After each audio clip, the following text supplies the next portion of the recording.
Olá a todos, eu sou o professor Fernando Fidelix Nunes. Neste vídeo eu vou falar com vocês a respeito do Sermão de Santo Antônio aos Peixes, do Padre Antônio Vieira, que é uma obra obrigatória para o PAS 1 da UNB. Antes de fazê-lo, gostaria de pedir que se inscrevam no canal e deixem um like no vídeo, pois isso vai nos ajudar muito neste projeto de difusão de arte, cultura e educação aqui no YouTube. Aqui temos uma imagem do Padre Antônio Vieira, que nasceu em 1608 e faleceu em 1697. Aqui ele com as vestimentas de padre, inclusive. E aqui eu vou falar um pouco sobre o autor. Antes de começar a falar sobre o Padre Antônio Vieira, eu quero lembrar vocês de que vocês podem acessar uma aula só sobre o Barroco aqui mesmo no canal, a partir do vídeo O Poeta Descreve a Bahia, pois neste vídeo sobre o poema do Gregório de Matos, que também cai no PAS 1, eu comento mais sobre as características gerais do Barroco. Então, se você precisa conhecer um pouco mais do Barroco antes desta aula, se você não sabe muito sobre o Barroco, eu recomendo que vocês assistam a esse vídeo, O Poeta Descreve a Bahia, que está logo abaixo na descrição deste vídeo. Tá bom, gente? Vou falar agora um pouco sobre o autor, né? Ele nasceu em Portugal, mas passou boa parte da vida no Brasil. Ele fez parte da Companhia de Jesus, que está ligada à Contra-Reforma, e essa Companhia de Jesus foi importante no processo de organização social e religiosa do Brasil colônia. Ou seja, é muito importante que você pesquise na área de história essa questão da Companhia de Jesus, do movimento de Contra-Reforma e também do processo de colonização do Brasil, pois são aspectos históricos que podem te ajudar na hora da prova a responder diversos itens. É inclusive relativamente previsível que a obra cobre alguns aspectos relacionados a esse contexto histórico, tá bom? Do Brasil colônia. As principais obras do autor foram sermões. O sermão, para quem não sabe o que é um sermão, o sermão na cultura católica consiste em um discurso de caráter religioso, geralmente feito por um padre e enunciado em uma igreja, com o objetivo de trazer um ensinamento baseado na doutrina católica. Aqui é muito importante que vocês não confundam os sermões do Padre Antônio Vieira com o uso que fazemos, às vezes, do dia a dia da palavra sermão, né? Eu tomei um sermão da minha mãe e tal. Não, aqui é um sermão que é um discurso de caráter religioso, em que tem o objetivo de trazer um ensinamento baseado na doutrina católica e que é feito geralmente por um padre e é enunciado em uma igreja. Tá bom, gente? O Antônio Vieira foi um autor essencialmente conceptista, ou seja, valorizou o raciocínio, a lógica e a argumentação com base nos pressupostos barrocos, ou seja, ele vai valorizar o raciocínio, a lógica e a argumentação. Isso vai tornar o autor conceptista. Isso é muito importante que vocês lembrem, gente. Padre Antônio Vieira é um autor essencialmente conceptista. É um aspecto da obra que pode cair, do Padre Antônio Vieira, relacionado ao Barroco, que pode cair no PAS, e também é um item muito fácil de ser feito pelo examinador. Embora seja muito difícil na atenção da prova, possa ser muito difícil para alguns candidatos saberem isso, para o examinador é muito fácil fazer esse item. Então, é provável que esse item caia em alguma prova do PAS. Tem uma boa chance desse item cair, tá bom, gente? E até hoje, uma informação muito importante sobre o Padre Antônio Vieira, ele é considerado um dos principais oradores da língua portuguesa. Embora não tenha nenhuma gravação de como ele falava, só o registro escrito, ele é considerado um dos principais oradores da língua portuguesa porque ele conseguiu expressar de forma magistral antíteses, metáforas, comparações, analogias e alegorias, né? E para fazer isso ele usou de forma magistral a linguagem. Então é por isso que ele é considerado até hoje um dos principais oradores da língua portuguesa. E ele usava muitos elementos de argumentação também. Duas observações importantes que eu destaco aqui é que a discussão sobre a corrupção humana é um dos temas É um dos temas do sermão, gente. É muito importante que vocês tenham isso bem evidente. É logo no início do sermão que ele vai discutir esse ponto. E por meio de diversas referências, especialmente bíblicas, Antônio Vieira compara os homens com os peixes em diversos aspectos. A leitura pode ser desafiadora devido ao vocabulário da obra e às diversas citações a textos da cultura cristã. Entretanto, a leitura completa do sermão é essencial para o seu entendimento. Ou seja, vou destacar aqui para vocês que o Paz ele não está cobrando o sermão por completo.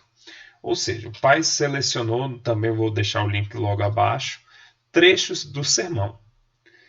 Desse sermão aqui, que é o sermão de Santo Antônio aos Peixes, do Padre Antônio Vieira. Agora é muito importante que vocês leiam o sermão por completo para entenderem. Se vocês não lerem o sermão por completo, é provável que vocês tenham dúvidas de terem um entendimento amplo do texto. Então, eu vou deixar logo abaixo na descrição do vídeo também o link para vocês acessarem gratuitamente o sermão completo. Assim vocês têm o link para a aula do vídeo da obra O Poeta Descreve a Bahia, em que eu também explico diversos aspectos do barroco. Vocês vão ter logo abaixo o link para vocês acessarem as obras transcritas do Paz 1 da UNB e também o link para vocês acessarem o sermão da 60ª. Não, da 60ª não, perdão, aqui o sermão de Santo Antônio aos Peixes do Padre Antônio Vieira. O sermão da 60ª é um outro grande sermão dele, tá bom? Mas também é interessante que vocês leiam, tá? Vou ler aqui agora, gente, os trechos que são cobrados pelo Paz 1 da UNB.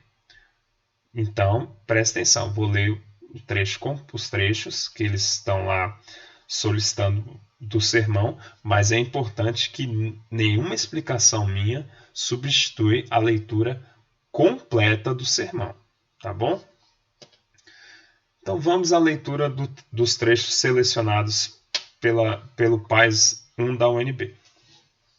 Vós, diz Cristo, Senhor nosso, falando com os pregadores, sois o sal da terra, e chama-lhe sal da terra porque quer que façam na terra o que faz o sal. O efeito do sal é impedir a corrupção.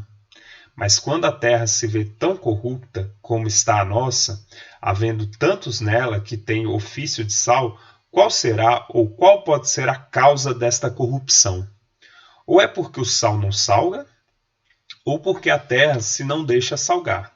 Ou é porque o sal não salga e os pregadores não pregam a verdadeira doutrina, ou porque a terra se não deixa salgar e os ouvintes, sendo verdadeira a doutrina que lhes dão, a não querem receber. Ou é porque o sal não salga e os pregadores dizem uma coisa e fazem outra, ou porque a terra se não deixa salgar e os ouvintes querem antes imitar o que eles fazem, que fazer o que dizem. Ou é porque o sal não salga e os pregadores se pregam a si e não a Cristo, ou porque a terra se não deixa salgar e os ouvintes, em vez de servir a Cristo, servem a seus apetites. Não é tudo isso verdade? Ainda mal. O que eu destaco para vocês esse trecho aqui, né? O efeito do sal é impedir a corrupção, mas quando a terra se vê tão corrupta como está a nossa, havendo tantos nela que têm ofício de sal, qual será ou qual pode ser a causa desta corrupção?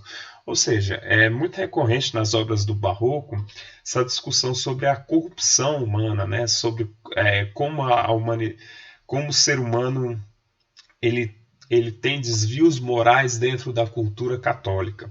E aqui também na sequência ele vai refletir, né, sobre o papel dos pregadores, vai questionar também a maneira como os pregadores pregam, né? Porque os pregadores dizem uma coisa e fazem outra.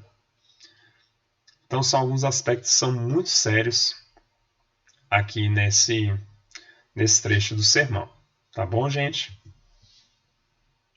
Suposto, pois, que ou o sal não salgue a terra, se não deixe salgar, que se há de fazer a este sal, e que se há de fazer a esta terra? O que se há de fazer ao sal que não salga? Cristo o disse logo, Aí tem um trecho em latim que eu vou ler e eu vou ler a tradução aqui. Se o sal perder a substância e a virtude, e o pregador faltar à doutrina e ao exemplo, o que se lhe há de fazer é lançá-lo fora como inútil, para que seja pisado de todos. Quem se atrevera a dizer tal coisa se o mesmo Cristo a não pronunciara? Assim como não há quem seja mais digno de reverência de ser posto sobre a cabeça que o pregador que ensina e faz o que deve, assim é merecedor de todo o desprezo, de ser metido debaixo dos pés, o que com a palavra ou com a vida prega o contrário. Isto é o que se deve fazer ao sal que não salga, e à terra que não se deixa salgar, que se lhe há de fazer? Este ponto não resolveu Cristo, Senhor nosso, no Evangelho, mas temos sobre ele a resolução do nosso grande português Santo Antônio, que hoje celebramos, e a mais galharda e gloriosa resolução que nenhum santo tomou. Tá bom, gente? Então aqui eu destaco para vocês mais uma vez esse aspecto do Antônio Vieira fazer sempre muitas perguntas. Ele faz essas perguntas para criar um diálogo muito forte também com os ouvintes do sermão, para também fortalecer a influência do Antônio Vieira nos ouvintes e chamá-los todo momento ao seu enunciado, né? E aqui eu destaco para vocês esse trecho assim. Assim como não há quem seja mais digno de reverência e de ser posto sobre a cabeça que o pregador que ensina e faz o que deve.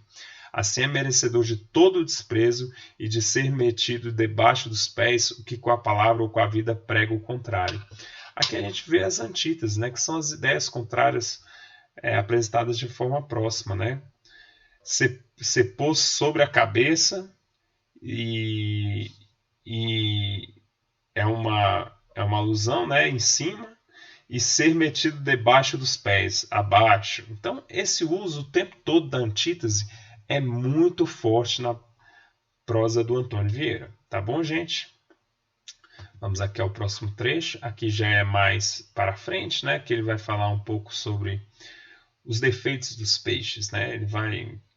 Ele depois de aqui vocês leram bem o início do sermão, né? Esses primeiros trechos fazem referência ao início do sermão, e outro trecho selecionado já é mais ali para a metade, para a segunda metade ali do sermão, vamos dizer assim, da metade para o final do sermão. Ali já bem, ele desenvolveu muitas coisas ali, né, sobre os peixes, e também ele vai falar sobre os aspectos positivos, primeiramente dos peixes, e agora ele vai fazer as críticas, né, os aspectos, vamos dizer assim, negativos em relação aos peixes, né, dentro da reflexão que ele faz. Ele vai falar o seguinte aqui, gente. Por isso, mais uma vez, é importante que vocês leiam o sermão por completo para entendê-lo, tá bom? Antes, porém, que vos vades, assim como ouvistes os vossos louvores, ouvi também agora as vossas repreensões. Servir-vos-ão de confusão, já que não seja de emenda. A primeira coisa que me desedifica, peixes, de vós, é que vos comeis uns aos outros. Grande escândalo é este, mas a circunstância o faz ainda maior. Não só vos comeis uns aos outros, senão que os grandes comem os pequenos. Se fora pelo contrário, era menos mal. Se os pequenos comeram os grandes, bastara um grande para muitos pequenos. Mas como os grandes comem os pequenos, não basta 100 pequenos, nem 1000, para um só grande. Olhai como estranha isto Santo Agostinho. Aí vem um trecho em latim, que vai ser traduzido da seguinte forma: os homens com suas más e perversas cobiças vêm a ser como os peixes, que se comem uns aos outros. Tão alheia coisa é, não só da razão, mas da mesma natureza, que sendo todos criados no mesmo elemento, todos cidadãos da mesma pátria, e todos finalmente irmãos, vivais de vos comer. Santo Agostinho, que pregava aos homens para encarecer a fealdade deste escândalo, mostrou-lhe nos peixes, e eu, que prego aos peixes, para que vejais quão feio e abominável é, quero que o vejais nos homens. Vocês vão entender, se vocês lerem bem o sermão, vocês vão captar melhor essa referência dele aqui, que ele está pregando aos peixes, né? Tem um aspecto muito interessante aqui, né, nessa construção do raciocínio dele. Mas como eu estou dizendo, é muito importante que vocês leiam o sermão por completo para entender. Ele vai explicar isso mais ou menos ali na segunda parte do sermão. Voltando aqui, gente, para destacar para vocês aqui mais uma vez o uso das antíteses. Se os pequenos comeram os grandes, olha só aqui, toda hora eu uso dessa antítese, pequenos e grandes, ou seja, são ideias opostas, pequeno e grande são ideias opostas que estão muito próximas, mas não necessariamente estão se negando. Por exemplo, uma forma de negação, né, é amor é fogo que arde sem se ver. Aí é um paradoxo, porque são ideias que estão se negando bastante. Aqui o pequeno, né, o fato de ter a palavra pequeno não nega a palavra grande aqui, né? Se os pequenos comeram os grandes, aqui ele constrói então a antítese. Então tem essa reflexão, né? Também é uma reflexão católica dentro da moral cristã, faz parte, né? Dentro da moral cristã, essa crítica aos grandes, né, explorarem os mais fracos, né, os pobres, os mais fracos serem explorados pelos grandes, né? Então, continuando aqui, gente. Aqui a gente tem o último trecho antes da análise. O último trecho que é solicitado pelo Pais. Olhai, peixes, lá do mar para a terra. Não é isso não é isso que vos digo. Vós virais os olhos para os matos e para o sertão? Para cá, para a cidade é que haveis de olhar. Cuidais que só os tapuias se comem uns aos outros? Muito maior açougue é o de cá, muito mais se comem os brancos. Vedes vós todo aquele bulir, vedes todo aquele andar, vedes aquele concorrer às praças e cruzar as ruas, vedes aquele subir e descer as calçadas, vedes aquele entrar e sair sem quietação nem sossego? Pois tudo aquilo é andarem buscando os homens como hão de comer e como se hão de comer. Morreu algum deles, vereis logo tanto sobre o miserável a despedaçá-lo e comê-lo. Comem-no os herdeiros, comem-no os testamenteiros, comem-no os legatários, comem-no os acreedores, comem-no os oficiais dos órfãos e os dos defuntos e ausentes. Come o médico que o curou ou ajudou a morrer. Come o sangrador que lhe tirou o sangue. Come a mesma mulher que de má vontade lhe dá para amortalhar o lençol mais velho da casa. Come o que lhe abre a cova, o que lhe tange os sinos, e os que, cantando, o levam a enterrar. Enfim, ainda o pobre defunto o não comeu a terra, e já não o tem comido toda a terra. Então aqui ele está falando assim de como os seres humanos, aqui ele fala no sentido metafórico, acabam devorando os outros humanos. Então uma reflexão muito profunda que o Padre Antônio Vieira traz aqui. Tá bom, gente? Vamos aqui para alguns aspectos de análise, né? Trata-se de uma obra de caráter conceptista, né? Um jogo de ideias dentro do texto, né? Que eu já expliquei anteriormente sobre a argumentação, a lógica e o raciocínio que vai sendo construído. Há uso constante de antíteses, que são as ideias opostas, e anáforas e metáforas no texto. As anáforas, gente, é quando ele vai repetindo aqui algumas estruturas. Ou é porque o sal não salga, ou é porque o sal não salga. Essas repetições que ele vai fazendo aqui, ó, ou é porque o sal não salga, ou é porque o sal não salga, ou é porque o sal não salga. Essas repetições entram como uma anáfora, tá bom? Ele debate sobre a corrupção e os defeitos humanos na visão da cultura católica. Isso é muito importante que vocês tenham bem evidente aqui, que o Antônio Vieira constrói os seus sermões baseado na cultura católica. Então, ele vai discutir a corrupção e os defeitos humanos com base nessa fundamentação. Ao uso constante da segunda pessoa do plural, o que pode dificultar bastante a leitura de vocês, visto que hoje em dia a gente não usa o voz com frequência, nem verbos conjugados na segunda pessoa do plural com frequência no português atual. Então vocês podem ter alguma dificuldade nesse ponto, tá bom? Então prestem muita atenção, né? O vocabulário é bastante rebuscado, ou seja, bastante formal, bastante culto, vamos dizer assim. Também há diversas citações em latim. No trecho que vocês viram aí, elas estão traduzidas na sequência. Mas, se vocês forem ler os sermões do Padre Antônio Vieira, talvez nem sempre vocês encontrem ali a tradução, dependendo da edição. Tá bom, gente? E os fundamentos morais do cristianismo são relevantes para a composição e interpretação da obra, já que Vieira foi um padre e a obra é um sermão. E aqui uma pergunta que vocês sempre se fazem quando estudam uma obra do Paz, né? Como é que essa obra pode cair no Paz da UNB? Pode cair analisando pode cair a análise de figuras de linguagem como antíteses, né? Características do barroco, podem cair algumas perguntando se dentro de um determinado trecho ou não, selecionado do sermão, há determinada característica do barroco. Lembrando que vocês precisam ter bem evidente para vocês que esse sermão é uma obra de caráter conceptista, como já falei aqui para vocês. Pode cair também alguns itens que dialoguem com o contexto histórico da colonização do Brasil. Tem aí a análise morfossintática do período simples, né, e a conjugação dos verbos.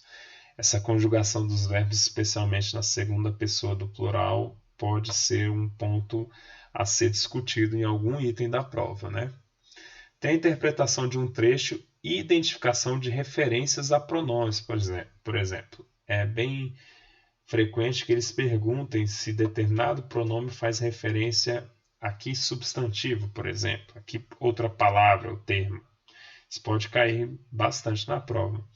Por fim, eu destaco para vocês que na prova de redação, a obra pode ser um texto motivador para a produção de um texto do tipo dissertativo ou dissertativo argumentativo sobre a corrupção ou a exploração humana. Ou seja, essa obra também pode fazer parte dos textos motivadores da prova de redação, em algum momento fazer com que vocês reflitam sobre a corrupção ou a exploração humana. Tá bom, gente? É isso. Caso tenham qualquer dúvida, eu peço que vocês coloquem nos comentários dos vídeos que nós tentaremos ajudar vocês. Tá bom, gente? É isso. Tchau e até a próxima.